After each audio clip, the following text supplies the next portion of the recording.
So Sandra had a team trainer. It was a daily grapple into the room psychologically. I didn't want to be in that pain of having to push my body anymore. And you had a lot of tears, you had a lot of cursing, you played a lot of Eminem, but when you got into the ring and you were able to do something that was Go for it. 4 months beforehand so possible for you to do, you had such a sense of pride in your body could still do it. Oh no! Not as someone 20 years younger. Oh no!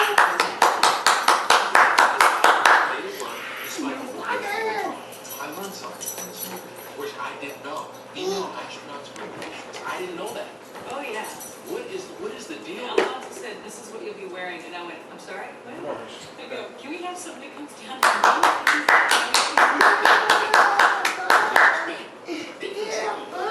Good God. I heard you worked for 3 weeks on this movie by yourself, then all of a sudden, the circus came. Jorge Clooney around constant.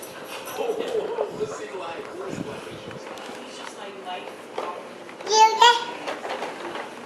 was super depression, and that was, I was